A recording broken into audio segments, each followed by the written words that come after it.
Green light. Right. Welcome to the Garden of the Spirit. Class studying apples from the orchard. This class meets in Longmeadow, Massachusetts, the center of the universe, and is held in memory of Malka Ruth Bat Moshe, Margaret Vogel of blessed memory. Apples from the Orchard contain selections of the teachings of Kabbalah from the Arizal Rabbeinu Magluria, based on the weekly Torah portion, superbly translated and explained by Rabbi Moshe Wisniewski, and sometimes contains adult material. Okay. And I should mention that the last two lessons, we couldn't get an internet connection, so they did not get recorded. Streamlined. So right now we're up to page 700.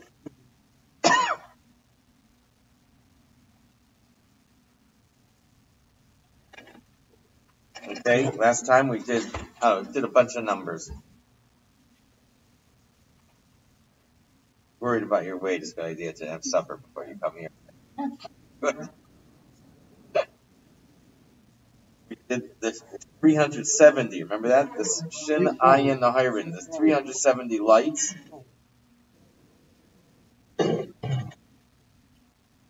Huh? Yeah. This is from Shalom. The word Shalom. Now what? Shalom is, the Shin is 300, and the Lamed and Mem is 70. Without the Vav.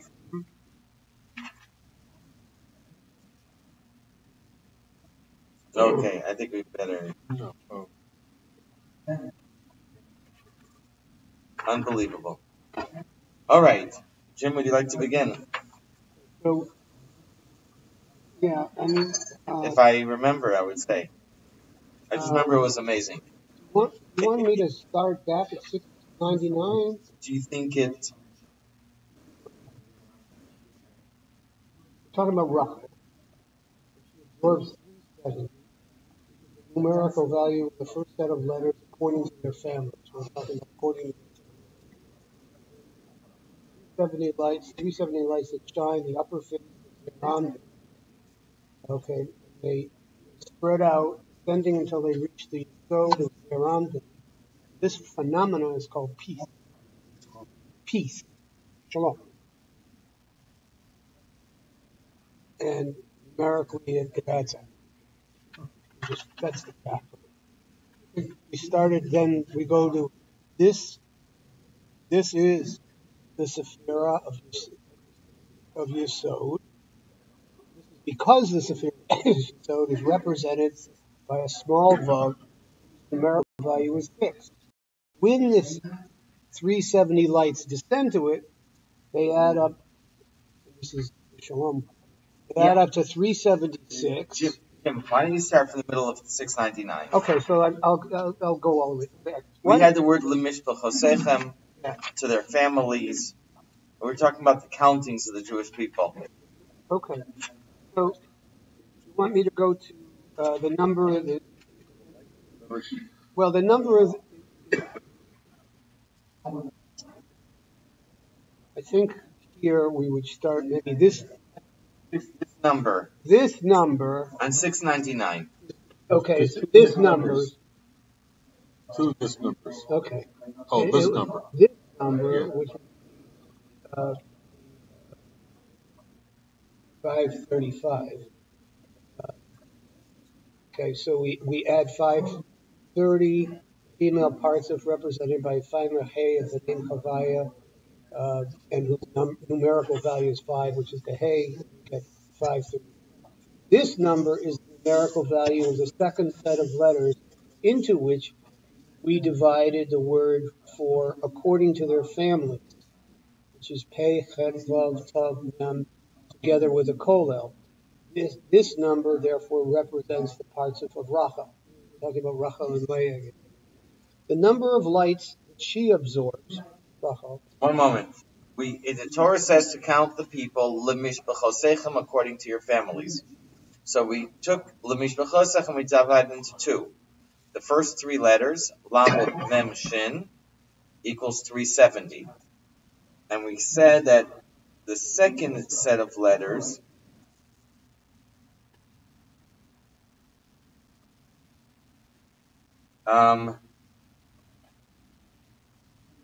Hey, Het, Vav, Tav, Nun.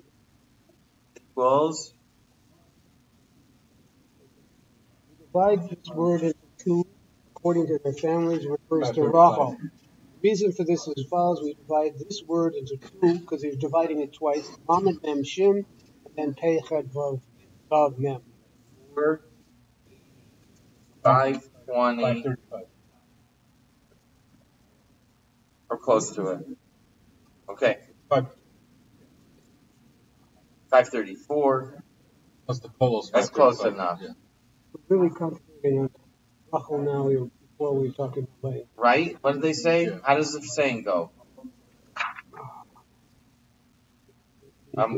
Close doesn't count except in Horseshoes. or hand grenades or gematria. For Alan's law. Allen's law. Okay. Close enough. So that was the second Chosechem is 535, 534 plus the Kolos, 535. and now we're doing the first three letters, Lamed Mem Shin, which is 370. Lamed 30, Mem 40, and Shin 70. And Shin 300. Okay, the number of lights. The number of lights she absorbs is 370, which is the numerical value of the first set of letters into which we divided the word for according to their families. Mem, Shin. And let me remind you that when we say Rachel, or parts of a Rachel, we're referring to Malchus.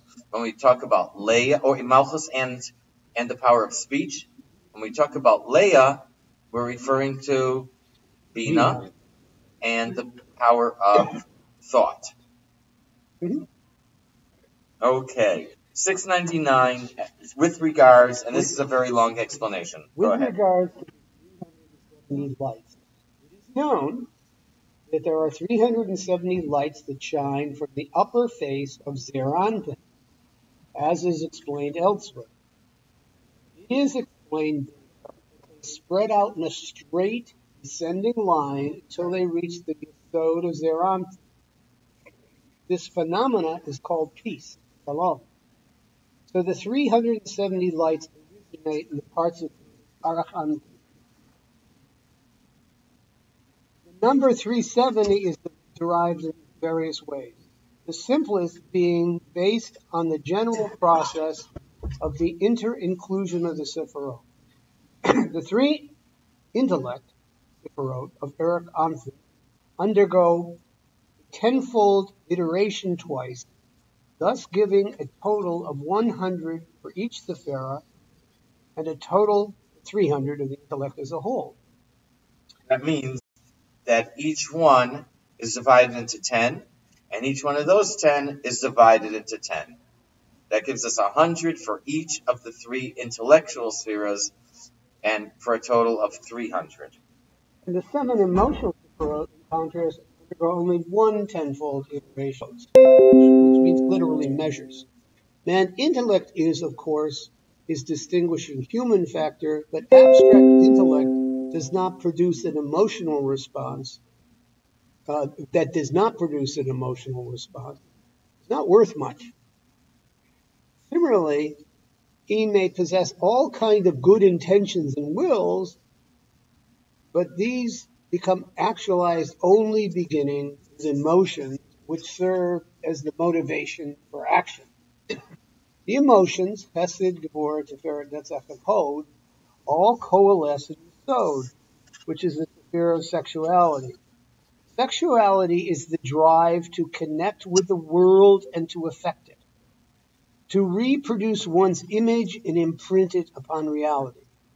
The most profound and physical manifestation of this drive is, of course, the drive to have children and perpetuate oneself and his ideas for posterity.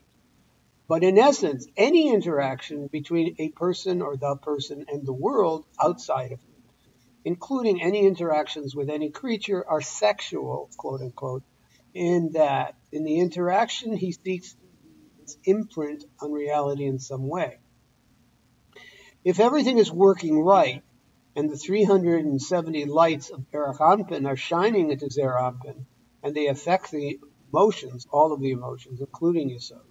It means that a person's sexuality is holy and in consonance with positive energy and goodwill informing his whole being. This phenomena is called peace. The individual is not torn between what he knows his higher ideal should be and the negative egocentricity of his unrectified sexuality which pulls him toward. His sexuality is pure. It's a pure expression of the highest, positive, wholesome, creative energy possible. Okay, we had a big discussion on this last week. We reviewed that this is where we stopped. So we're talking about a person's emotions are who he truly is. And that's where his real personality shines through.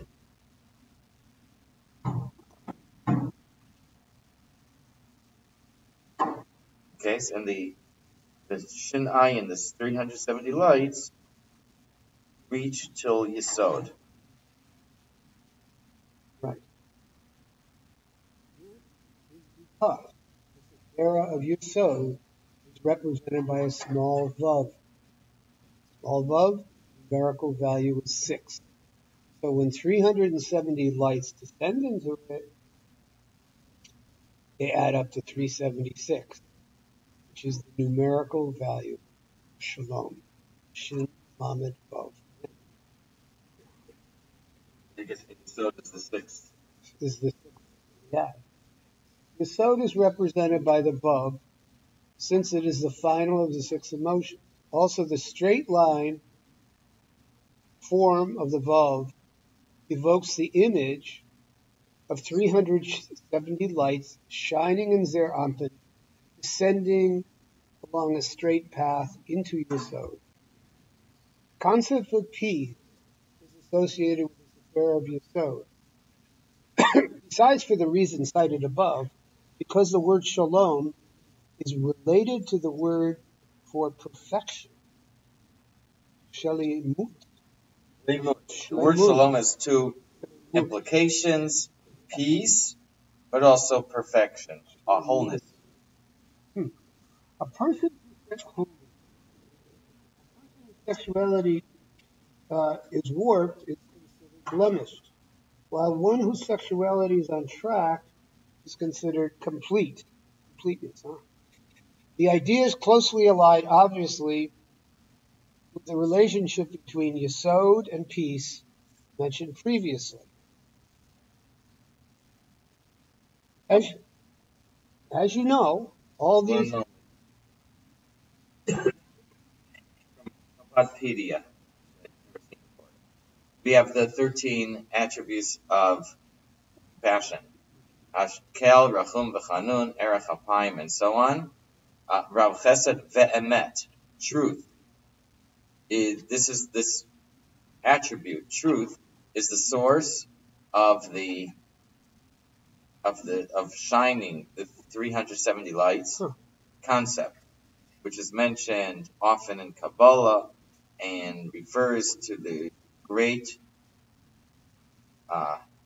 revelation of light from Pnei Melachayim, from the living God, which is the great love for every Jew. In the Kabbalah, it's called the revelation of the 2 apples of Erech Anpin, which corresponds to the will. Hold on a minute.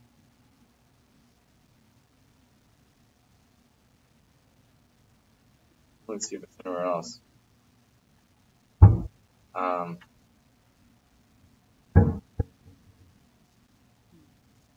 And this is why the Friday night is, spoke about this before, is the apple orchard, the holy apples. It's connected with 370 lights. And what do we say in the bracha Friday night? Which bracha is different than the rest of the week? Hapores Sukas Shalom Aleinu. Shalom. What did we just say about shalom?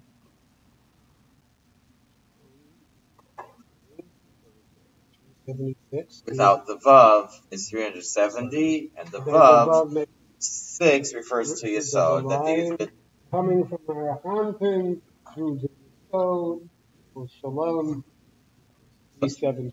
So that's what that bracha refers to. The 370. And that's what, as you know. What? The fans?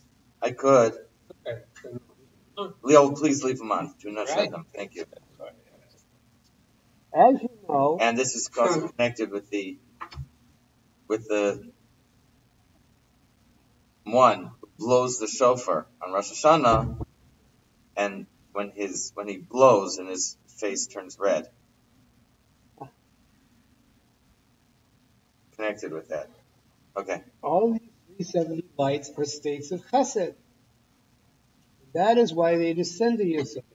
In the process, 370 lights shining from the face of Zeram, it is described that they shine from the two cheeks of the face. That's the word tapuach for apple literally means swollen. Literally. So an apple is swollen. It's puffed up. Mm-hmm.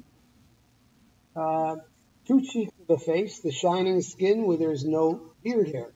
One way the number 370 is derived is that two beams of light on the cheeks are each a manifestation of the divine name Kel, Aleph Lamed, as this name is filled in. So we have Aleph, letter Aleph Lamed Pei, value 180. Then we have Lamed Mem Daled. So we have Lamed 30 Mem Daled, 185. 185 times 2. Got two cheeks. 370, of course. The inner dimension of chesed is love, and the real manifestation of love is the person's sexuality or yesod. Wow. That's what gets you 185. Times 2. And who was this? This is why Joseph was a beautiful form and beautiful appearance, which is also from the glow of these 370 lights.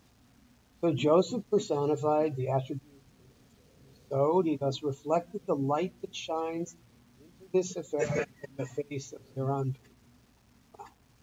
Somewhere else, that I think in the Shalah this morning, it also says that Yosef was Yesod, connected with beautiful form and beautiful appearance, good looking.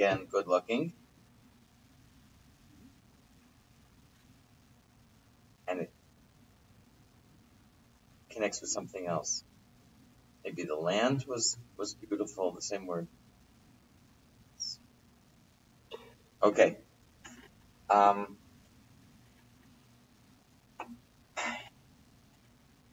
So Yosef was from the 370. Okay. Go ahead. This is also the mystical reason why our sages say the glory of the face is the beard. For someone who possesses the attribute of Yesod, the attribute of Joseph, has a beard and the glory of the face, which is, as we said, 370 lights. On the verse, Joseph recognized his brothers, but they did not recognize him. Rashi explained that this was because when they had last seen each other, the brothers already had beards, but Joseph had not grown his. But by that time he grew his beard. Thus the beard plays a key role in the drama surrounding Joseph. How old was he the last time they saw him?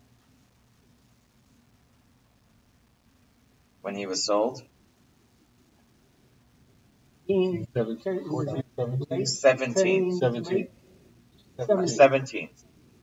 So his beard was just starting to come in. Some people don't have one at 17. Well, on. Yeah. And then how old is he now when they saw him? 37. 39. 39.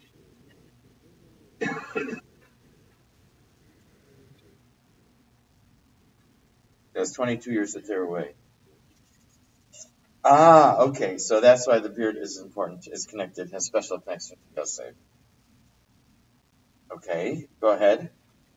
Eunuch, contrast, lacks the attribute, lacks the glory of his face. That is the beard.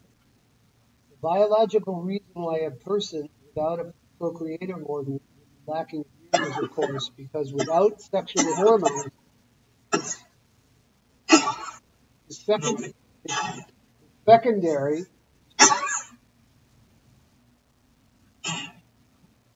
secondary sexual characteristic, that is the beard, will not appear. The mystical reason for this, however, is that without a vehicle for expressing his sexuality, which, as we said, it's his drive to express his unique expression of divinity upon creation, the person will lack the glory of his face.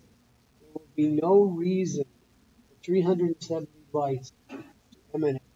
This is an amazing thing to think about where our society has gone in the direction of the homosexuality, etc., lack of this glory of the face. What? Just playing with that in my head because the 370 lights don't emanate.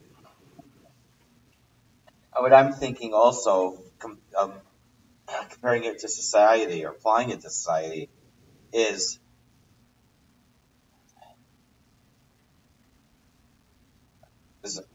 what a great, great contrast between how Kabbalah looks at relationships and how society looks at relationships. And over here, we see this is the highest of, not just high, the most noble of intentions and feelings between husband and wife, the healthiest relationship, and which reflects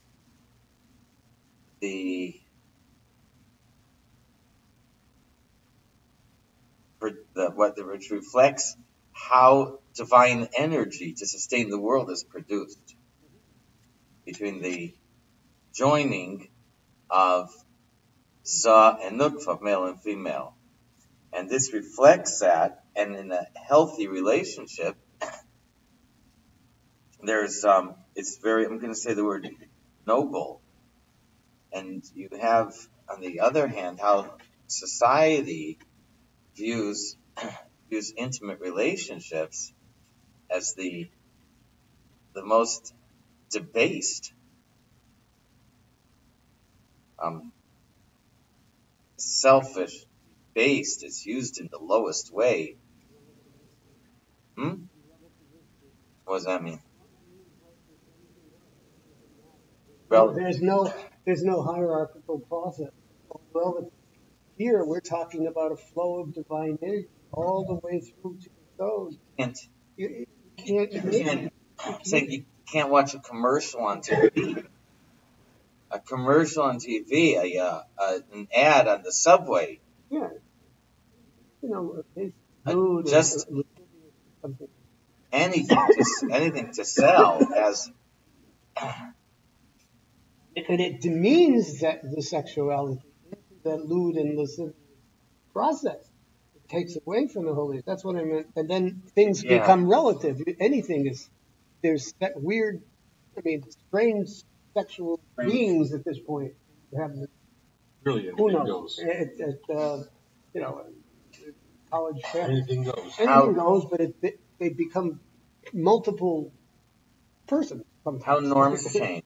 No. How norms Transit. how norms change.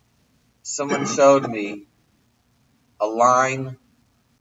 Someone just showed me a line from the rise and fall of the Third Reich, and they have a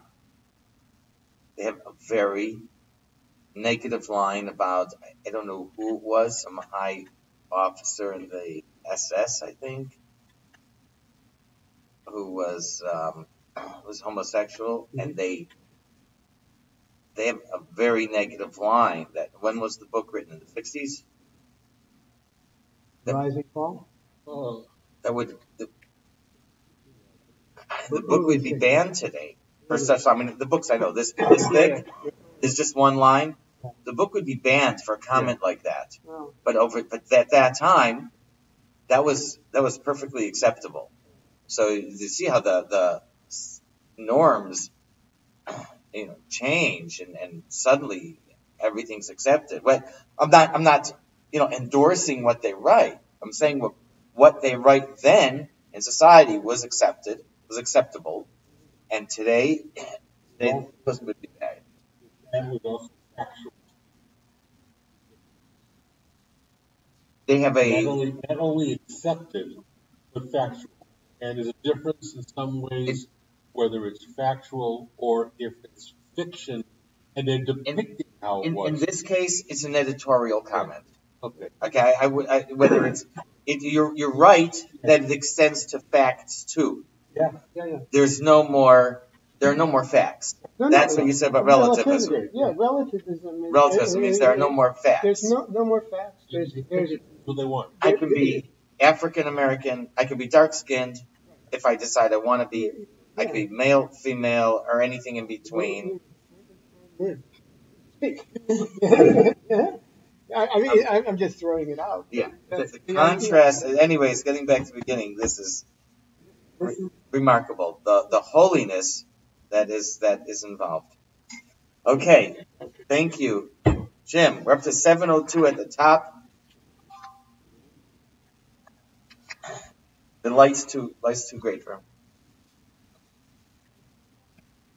Once the 370 lights reach Yosef, that is the Sod of Zeron, they pass through his back to the parts of Rachel, which is situated there.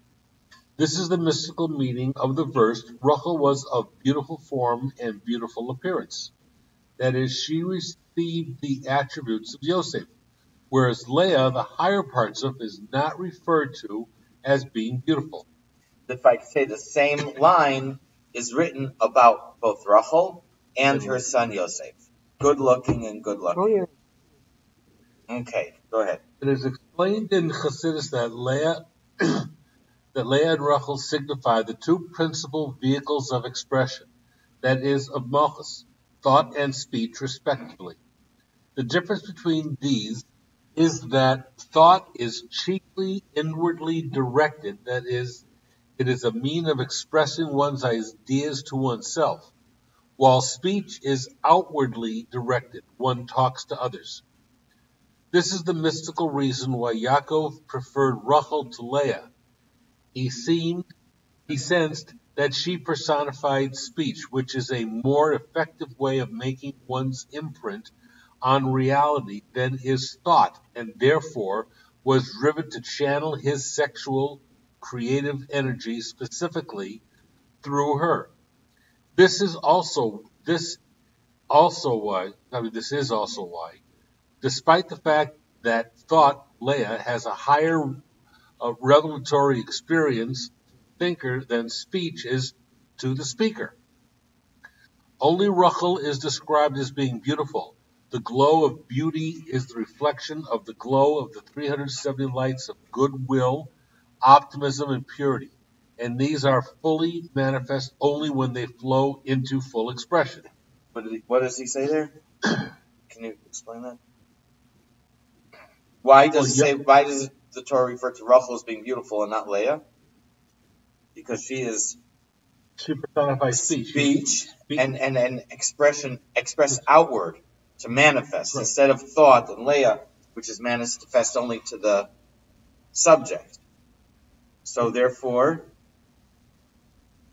the glow of beauty, which is also like Yaakov. What? He was of the same demeanor. He was Zah. Chesed, Gvur, Chesed. So he was drawn to Rachel. He was attracted to Rachel.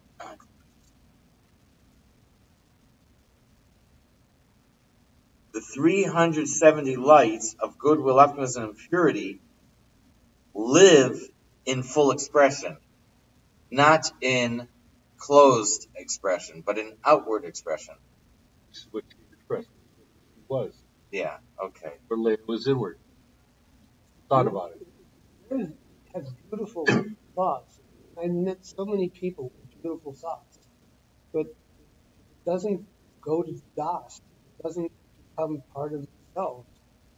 It's a difficult situation. I have this experience with a lot of people, and like also in my work, that they have these ideas in their head. Get them out. To get them into their, get them into their das and then into their emotions and act on them. It's very difficult, and they get spinny into this intellectual thing, and then the emotions get fractured. Very. Are you able to give an example or to elaborate? It sounds like, or if it's confidentiality problems. No, I can give you a hypothetical. Hypothetical is fine. So a hypothetical, you have a person who you explain, who understands that they are in danger and that they are endangering perhaps their children, and they are deeply understanding of the process, but they sit in the understanding and the thinking about it, and overthinking and thinking about it, and all of that stuff, because it doesn't become manifest outside, their emotions get fractured and they freeze in the process of action. And sometimes those people take months, almost years, to move towards a place where they help them move their thoughts into out of Bina, into Das, and affect their emotions, so their emotions and to stop a particular husband who's abusing a child, or who is fraud, or they can't pull themselves out of the dangerous situation. Out of the dangerous process, they become frozen in their expressive, their outward expression. They can think it, but they don't act it. That's a big problem. And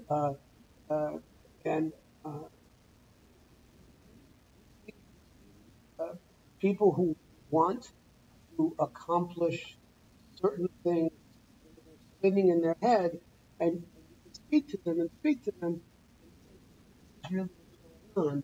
Get out of your mental agenda, put it here, look what's happening in front of you, and whoa, see what the judge is saying, see how this manifests, the ramifications of being stuck, of being lost, so that your expression is not coming out on yourself in the process.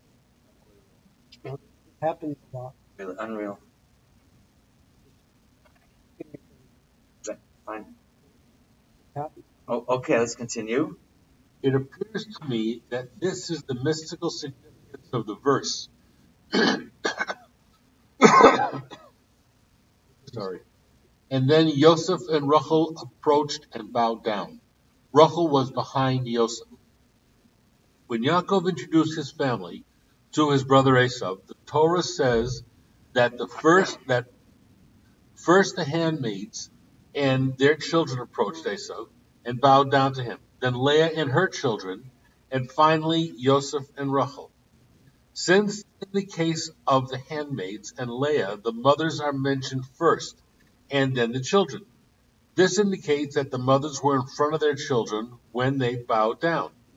In the case of Rachel and Yosef, however, Yosef moved in front of Rachel in order to hide his mother's beauty from the wicked Esau. And this is mentioned by Rashi. Thus, we see that Rachel is positioned behind Yosef. This would explain why, in this sense, Rachel receives her beauty from Yosef, even though, in the plain sense, obviously, the order was the other way around. Yosef inherited his beauty from his mother. So that is the Kabbalistic reason is because Yosef is Yesod and Rachel is Malchus Nukva, receives from Yesod. Okay? 703 at the top. We have we have a long one and a short one. Okay, Ellen? Kutei Torah is the long one. Shar Hapsukim is the short one. We have been discussing the three Levites, all about the three Levites, and so we really just handled the first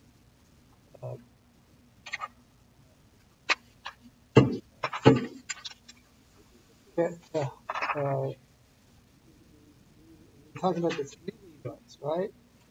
And we talked about just the first one. So,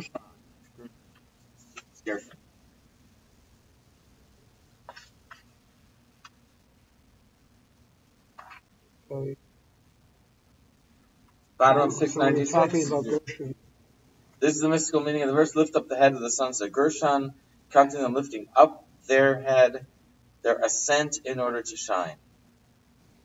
Talking about Gershon.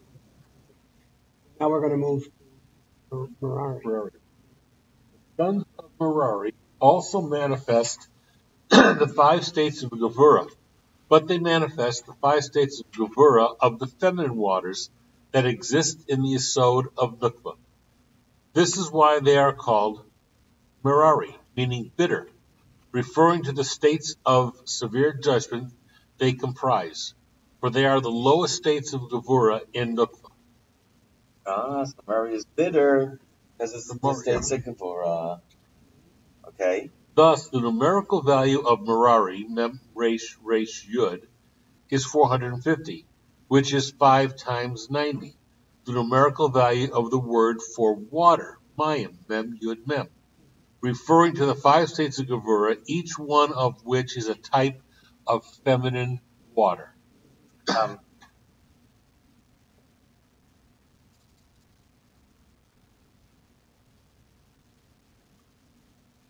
Okay. So what he says here is stuff that he's already said and not long. Go on. Hold on.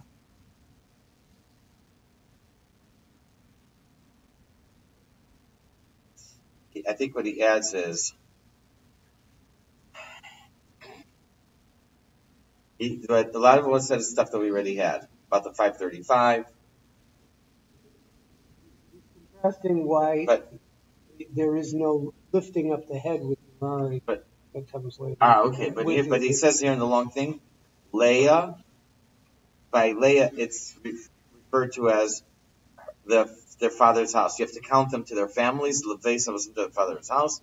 This is the upper house or upper floor, which has the number of lights, Avosam. Tough is 443. We did this before, last week or 2 weeks ago. We did 444. Remember Aleph? Aleph is how much? Aleph Lamed Pei? 111. And 4 Alephs gives you 444. And Im HaKola, 444, which is the 4 Alephs taken from the 4 names Ekyeh, which adds up to 444, Midas Yomai, the number of my days. We did that, so we did those already. Okay. It is for this reason that when Hashem commands Moshe to count them, he does not use the idiom lifting up their head, but simply says the sons of Merari. Number them. They manifest the hardest and most bitter states of Gevurah in Yesod of Nukva that do not ascend. For were they to ascend, they would make the higher states of Gevurah bitter. As we said above, only the descending states of Gevurah, corresponding to the clan of Gershon, rebound when they hit the Yesod of Nukva. The third, lowest set of states of Gevurah do not rebound. In reference to the sons of Gershon, however, who manifest the states of Gevurah which spread throughout her body, the idiom lifting up their head is used. Hold on. Oh, for Gershon. Gershon is the oldest. Right. Okay. I do not recall the mystical significance of the sons of Kahath, but it seems to me, Chaim Vital, that they manifest the 5 states of Gevurah in the Das of Nukva. This would He also used lifting up the head. Hashem spoke to Moses and Aaron saying, lift up the heads of the sons of Kahat. Hashem spoke to Moses, lift up the head of sons of Gershon. But the sons of Merari, Torah says, number them according to their families and their father's house. That's 692. This would explain why the sons of Kahath are on a higher level than the sons of Gershon. This is a logical assumption, for of the 3 subcategories of the first category mentioned at the beginning of this passage, 2 have already been assigned, and only the highest subcategory remains for the clan of Kahath.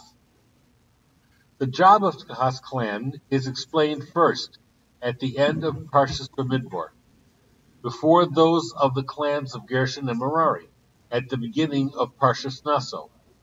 Furthermore, the Kahath clan's job is to pack and unpack the actual vessels of the tabernacle, the ark, the menorah, the 2 altars, and the table, referred to as the holiest of holy, while the other clans are to pack and unpack the boards and curtains that comprise the tabernacle structure and the curtains surrounding the tabernacle compound.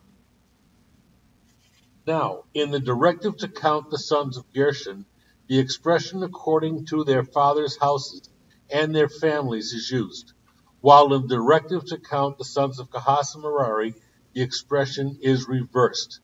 That's their families and their fathers' houses.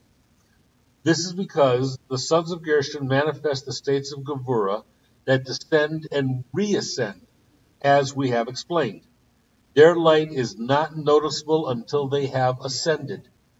Their light thus may be considered to shine only after they have ascended. We referred to our choser. Remember we talked about the echo. Yeah. The light that bounces off. And with increased strength. Therefore, their light reaches first the parts of Leah, who is called their father's house, and only afterwards reaches the parts of Rachel, who is called their families. This is not the case with the sons of Kahath and Merari, and therefore the order for them is reversed. The sons of Kahath are the 5 states of Gevurah, Das, and Nukva, because according to their families and their father's houses. Sons of Gershon, the 5 states of Gevurah that spread through the body of Nukva, according to their fathers' houses and their families. And the sons of Merari, the 5 states of Gevurah in Yesod of Nukva, the feminine waters, according to their families and their fathers' houses. So, by Gershon, it says father's house first, then families. Father's house refers to Leah. Families refers to Rachel. So by Gershon, it hits Leah first, then Rachel. By Kahat and Merari. Merari stays. It doesn't bounce back. It stays. That's but by Kahat, it must hit Rachel first, then Leah. I don't remember exactly why. But that's what he says here. Also, sexuality and the suspicious spirit. One about Sota. Oh, wonderful. So here it switches the order, heavy. Rudy. There. Here it switches the order. Their families and their father's house. So the parsha a couple weeks ago, when it talks about the travels, the 42 stops that they made in the desert, it says, also switches the order. It says, Motzaihem, where they left, and Lamasehem, to their travels. And then it says, these are their travels to where they left. Switches the order. And this is what we always talk about, that refers not only to the travels in the desert, but to the, what's the word, cosmic, macro, where first we had to leave from the Garden of Eden, and then Lamasehem, then we traveled and wandered through the world, and then I think then it became the travels, Lamasehem became the travels back, elevating the world until we reach Motzaihem, until we reach the place where we left from in the beginning. And maybe that's how when we reach the land of Israel.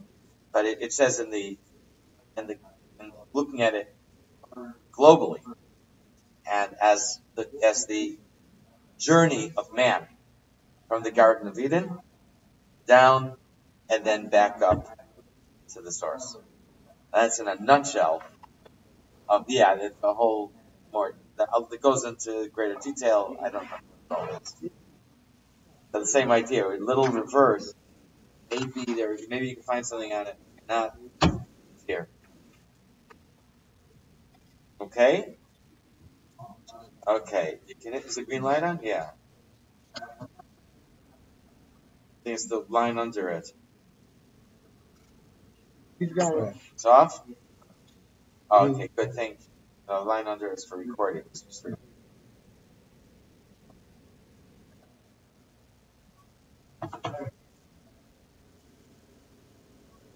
What? How much is Sion? How much you have Sion?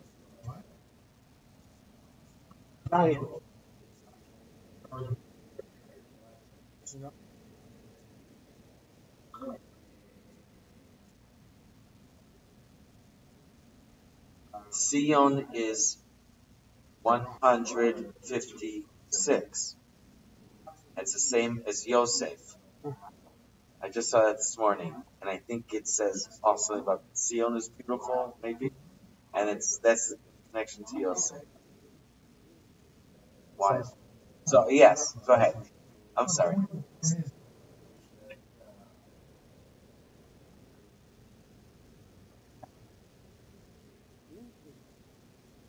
It is the way it's supposed to be. It is it is what it is.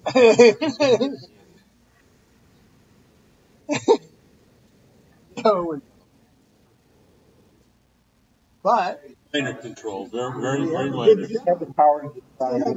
That's our thing. Voda or nani?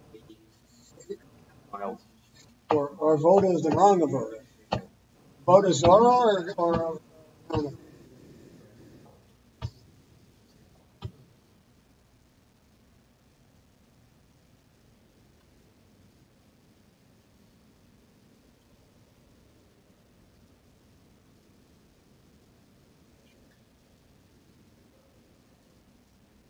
Read when I was reading the Parsha, there was a note from Rebbe, I can't remember where it was from, talking about Avodah Zorah, not just direct Avodah Zorah with obvious stuff, but Avodah Zorah where wisdom becomes Avodah Zorah because it's connected with the ego, explaining that, and you're not really serving.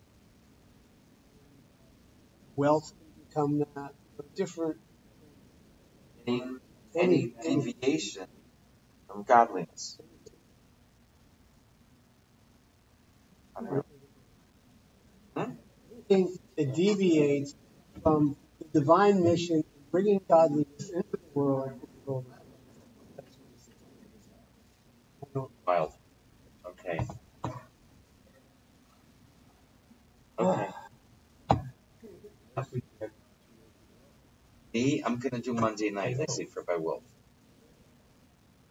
Monday night and We're gonna have a fun time.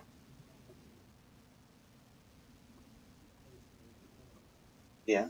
Yeah. They asked less. Thank you. I mean, he asked me, who should I ask? Take full credit. I have Last another time, question. last time So, I'm willing to do it. so in the Seder, in the Haggadah, enumerates the plagues, shows the variation in Mitzrayim by the Dead Sea. It says that one of the things that was brought on by Hashem is a band of evil angels. All There's a that? quote from the Pasuk in Tillim. Right, exactly. How large was that band? Any idea? No. See somewhere that the angels that were going up the ladder and down the ladder in Ezra's dream were two. And if we know how big the ladder was, we figure out how tall each angel is. Each one took up half the ladder. I don't remember what the number was, but we do see from there how tall this angel. Some that say 369? one less than 70, which in the light are apparently the number of angels that sing praise of Hashem. No. Don't know. Why did it say 369? No. It's one less than It said, it's in the Gemara. I don't know if I said this. That Nebuchadnezzar captured all the kings. He kept them near him, pick lots every day, and he would humiliate them by sodomizing a different one every day. Then the ultimate came to one day kill on the Jewish king Sidkiah, and Hashem protected Sidkiah, and Nebuchadnezzar's bris, whatever you call it, his orla, started to grow, and it grew and wrapped itself around everyone in the room, slimy, and it grew to 300 ammas. Why 300 ammas? Because it's the gematria of Arizal. Arizal is an uncircumcised person, and it grew to 300 ammas. Wild. That's Gemara. Well, it's Medrash. It's the same thing. Yeah. Okay. I want to try to pick up what you suggested, that we get together for a meeting. Time's gone by, you told me you're going to be busy. How would we go about finding a time for people to meet? I'm on vacation. Leaving on the 1st of August. I'm going to retreat a little bit down in Providence, and I'll be gone 2 weeks. First, Here's the 17th. okay. So better for me after.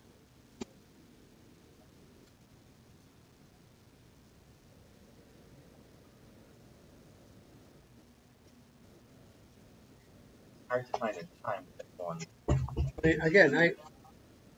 Is there nights that are better for you? Yeah. Sunday morning, Sunday day, you're in the Cape every Sunday. Yeah, Sunday. Wednesday evening is Thursday. Wednesday evening is really good. That's a big help. Wednesday evening is really.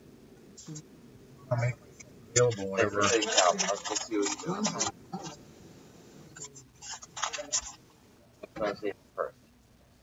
Maybe when you get back, whatever. Then it's right before school starts. But we'll see. What, Coming Wednesday, not the next Wednesday. This Yeah. Wednesday. I think it should be good. Yeah. You're going on vacation to the Cape? Yeah, but I'm going to a GLI retreat for a couple of days. Yeah. Not Shabbos, but I'm going to go Wednesday night, Thursday, all day, Friday.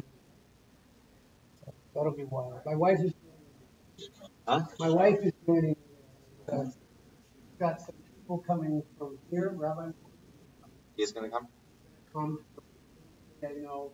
And he's bringing Alan Kaplan.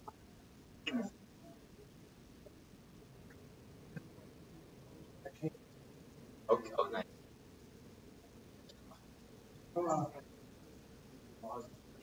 Yeah. Wild.